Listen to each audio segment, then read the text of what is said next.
Hello everybody and welcome back to your favorite game show, Ageless Gaming. This is Ben. And this is Allie. And welcome back to the second part of Hollow Knight, the game that seemingly has a cute and creepy side. Kind of like a Dr. Jekyll and Mr. Hyde. They're like two faces, or two the same, or no, one the same actually. Anyway, and actually did forget in Hollow Knight is that one of the the NPCs in Hollow Knight is in Green Path, and her name is Un. Yeah, Un, UNN. And she basically, or it actually is a giant slug. Just a giant slug.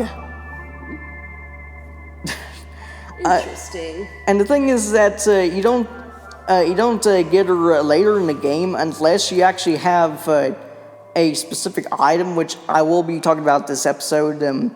But she will give you the shape of Un, which basically lets you. It'll actually work with quick focus, which what shape of Un actually does is it basically turns you into a slug, and you can get out of situations more quicker and more easier than you could. So if you're slip through cracks and slip through cracks. If you're fighting a hornet a second time, then I'd recommend using that on your run. That is one thing I do want to mention. And also, we get into the gold of this game, dreams.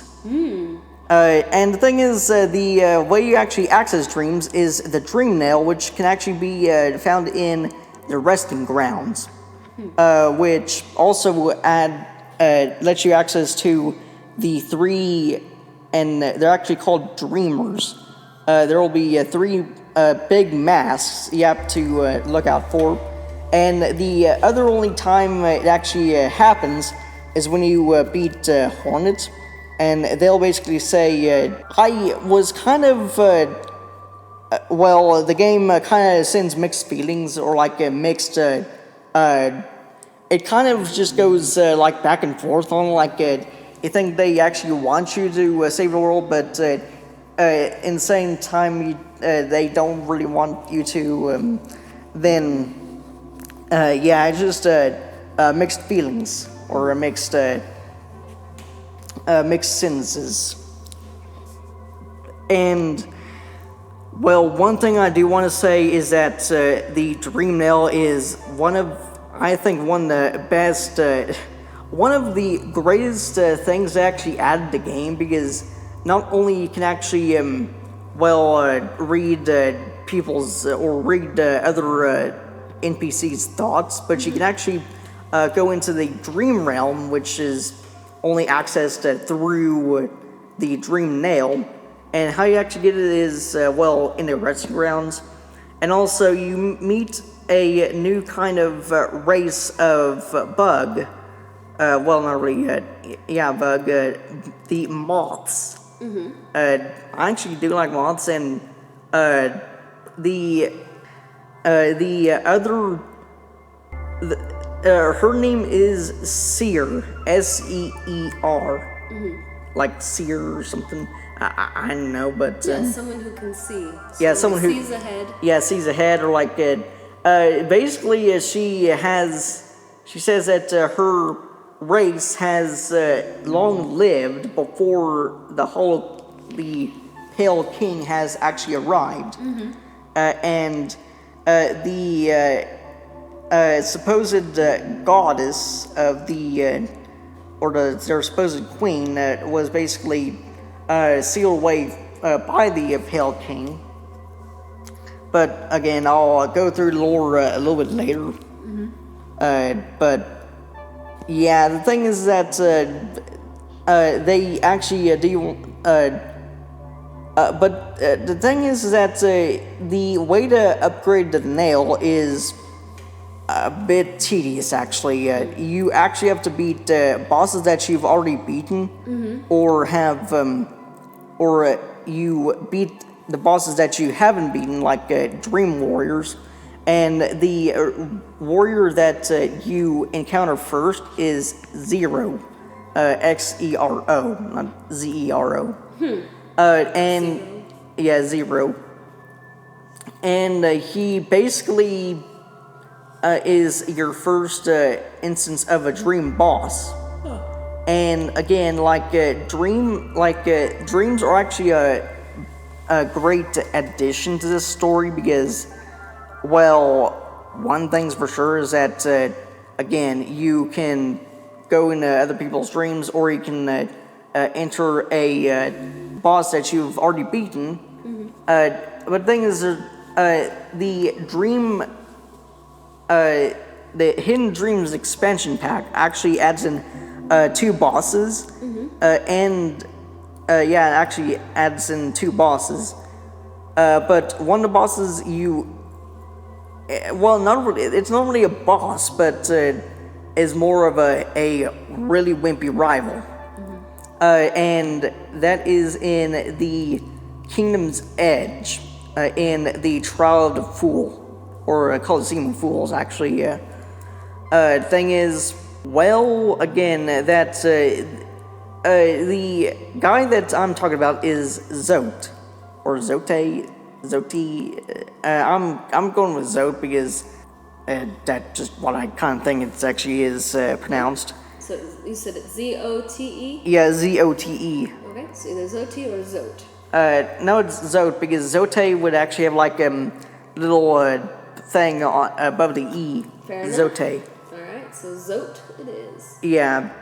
But also, again, that he is pretty much a little pushover.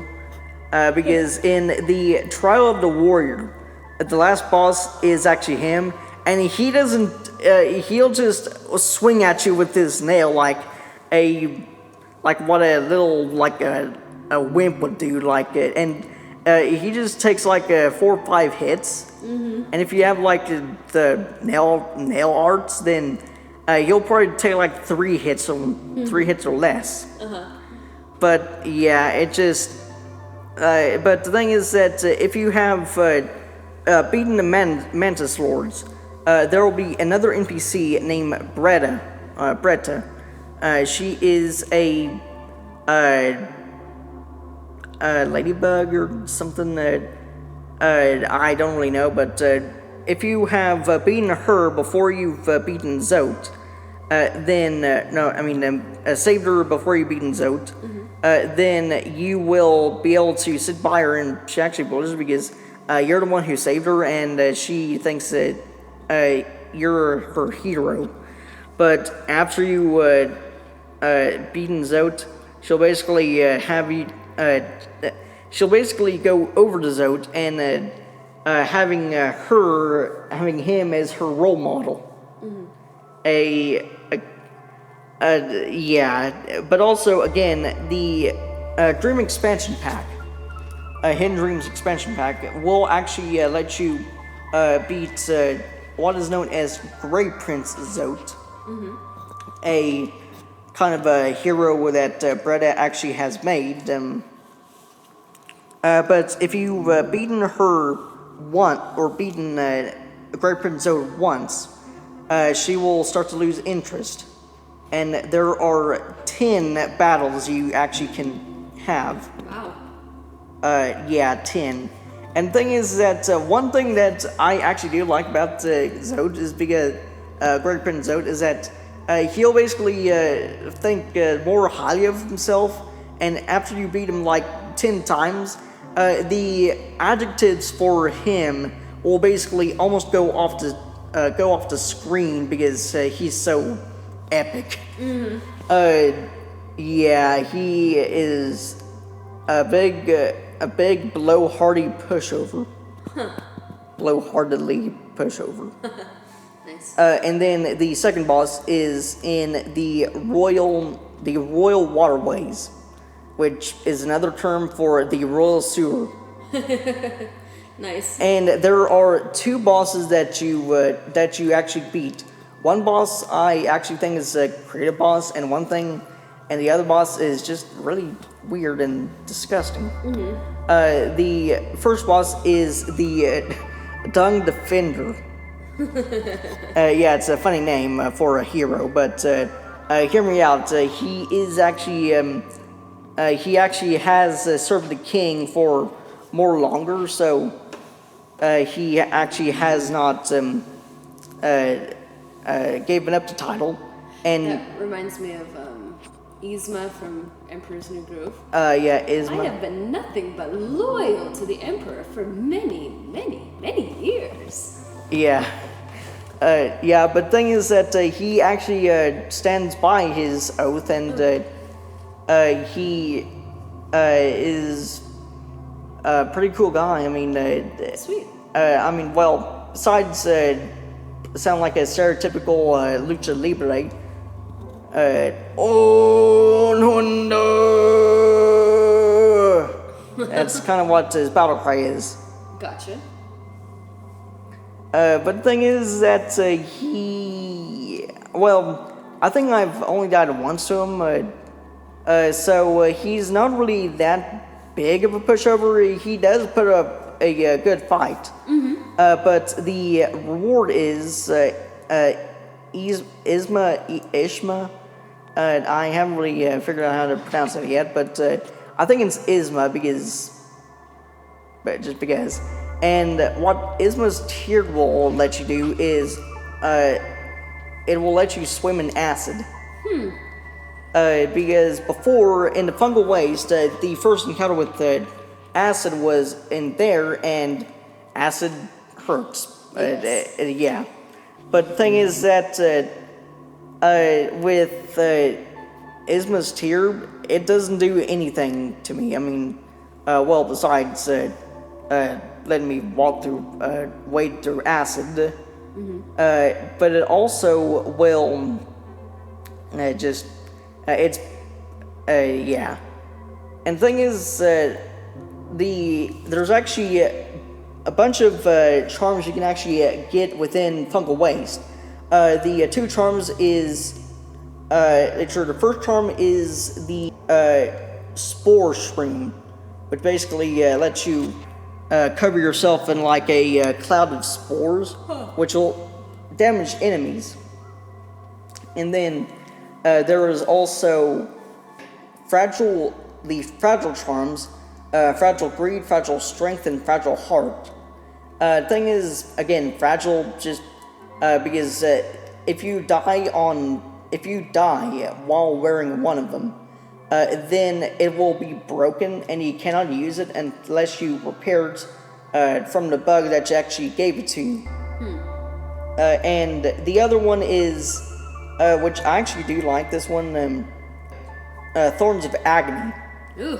Yeah, but the thing is that, Thorns of Agony doesn't really sound rough, but the thing is, it'll actually protect you from any thing that actually tries to hurt you or harm you, which I do.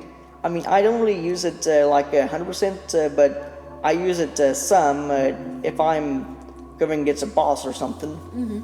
And also the second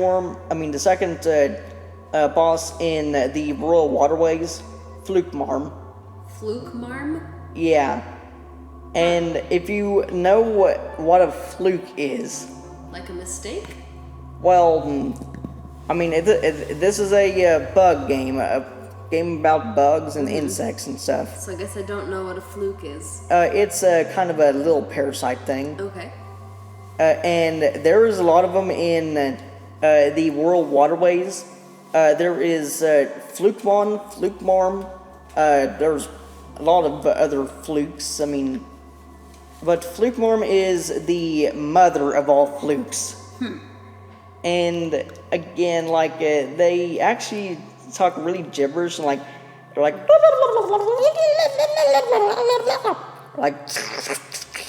Ugh. Yeah, like they're kind of gross. I mean, Yeah, they sound nasty. yeah. But actually, when there's actually 2 charms you can actually get while in the waterways. The first charm is actually when you defeat the Dung Defender, you'll get the Defender's Crest, which again, like Dung Defender, Defender's Crest, you kind of know what's going to go on here. You actually, basically, you will emit a heroic odor.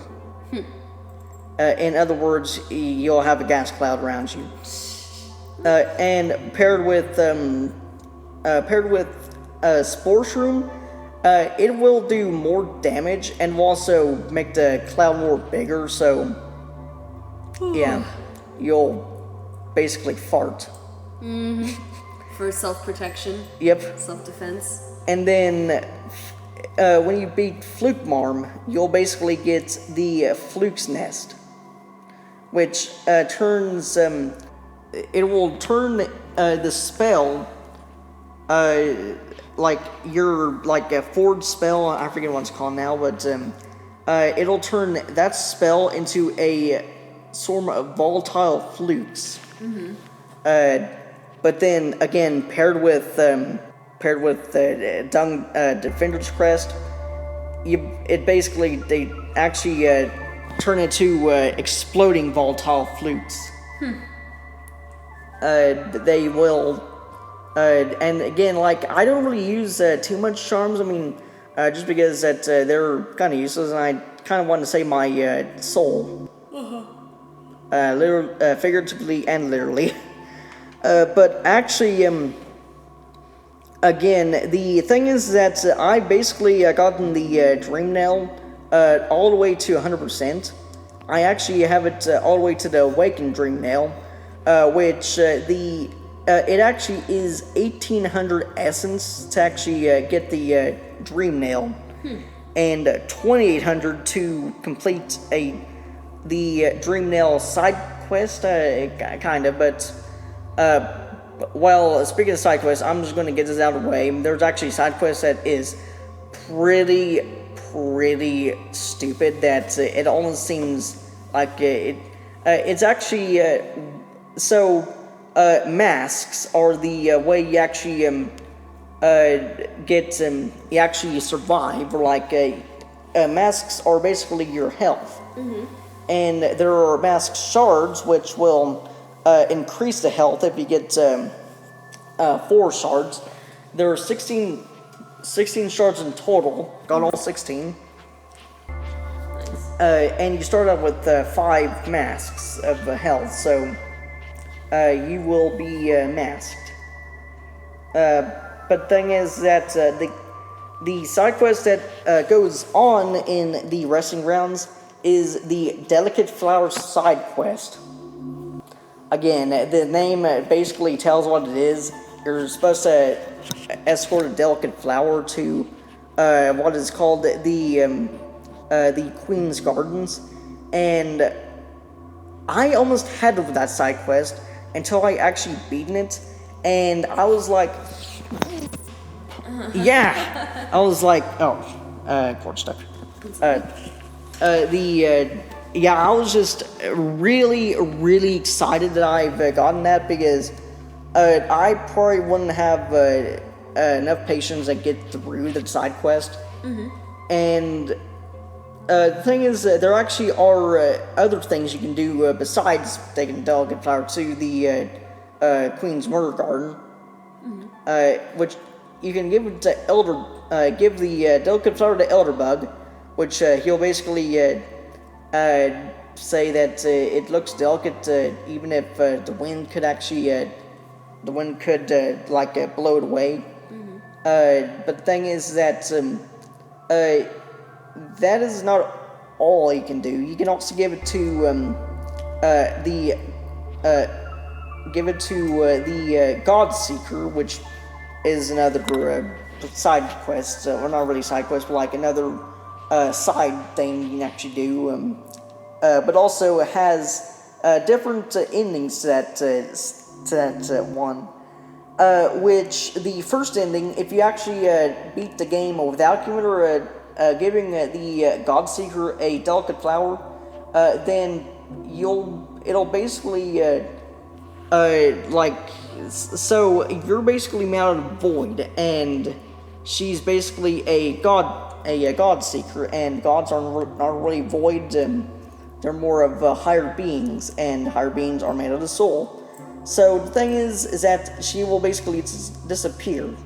Mm-hmm. She'll basically become so enwrapped in the void that she will basically let the void escape. But given her delicate flower, kind of the opposite. It'll actually make her disappear, and it'll give you the achievement Embrace the Void, which also is kind of weird. I mean, you're embracing the void, which the void is kind of bad. I mean, it's basically what ended Hollownest anyway, so basically you're turning to the dark side? Yeah, you're becoming more dark. You're becoming more evil. But the thing is that there are also other maps. I mean, as I said, I mentioned Kingdom's Edge, which is surprisingly on the edge of the kingdom. I mean, why wouldn't they call it that if it's not in the edge, like a Middle Kingdom or what? There will be a lot of stuff to do in Kingdom's Edge. First, you will actually be able to attempt the Coliseum of Fools, which I've actually completed 2. I have to complete the 3rd one, which is the Trial of the Fool. And also, before I do go on, I do want to mention something. I actually think the Godmaster update is kind of weird on how they made it. So I've always thought that you had to beat in order to get a boss to actually spawn in the God Home, you actually have to beat the boss before you enter the God Home. But it works both ways, actually. You can beat him, but you also have to encounter the bosses. Not really encounter, but that goes for mini bosses too. But the thing is that there are 3 pantheons. Pantheon of the warrior. And Pantheon of the Master, Pantheon of the Artist, and Pantheon of the Sage. I'm still trying to work on Pantheon of the Sage, but it still is. I mean, it is doable, but I still add it. Dang. In time. It's just more practice is the main thing, right? Yeah, practice makes perfect. Mm-hmm. But also, again, that you actually get to meet a character that you meet in Green Path, Hornet.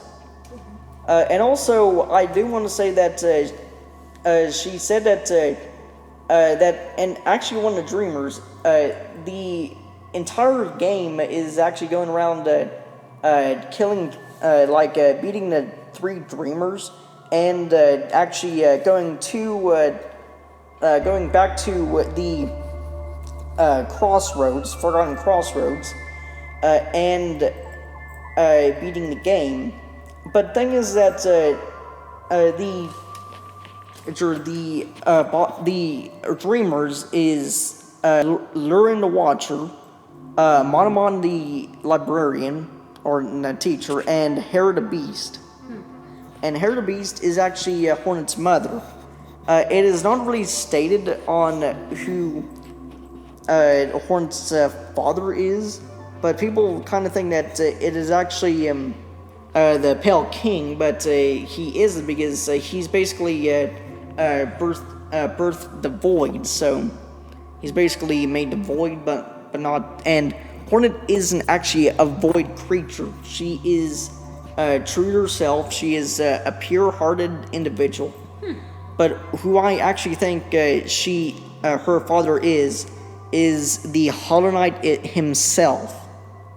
Oh, the main character? Yeah, the main guy you have to beat. And wait, I thought you were the Hollow Knight guy himself. No, yeah, you're not the Hollow Knight. The Hollow Knight is a different type of enemy. Okay. But yeah, as I said, that the Hollow Knight is actually Hornet's father. Why I kind of think that, I don't know. I guess it's just because of how their heads are shaped. That they're both kind of like boomerang shaped, and one of them is more pointer than the other, and one of them is like just a regular kind of thing. But again, that's kind of one of the thing that who her father is, the Hollow Knight. But if you have any other ideas, then I would actually love to hear them, or like to hear them. But also, I do want to say one thing, and that is, the thing is that there actually is multiple endings you can actually get in the game. The first ending you just have to get is beating a Hollow Knight without Hornet, which will give you the Hollow Knight ending. The second ending is beating Hollow Knight with Hornet, which gives you the Sealed Siblings ending. And then the other ending you can actually get is Dream No More. I haven't got that ending, but I know what it is. It is beating the true final boss, which is the Radiance. I mean, you think that, but the thing is that I will discuss it in the next episode. But for now, I'm gonna have to hang you by the cliffs. Dun, dun, dun, dun, dun. Yep, so see you guys next time.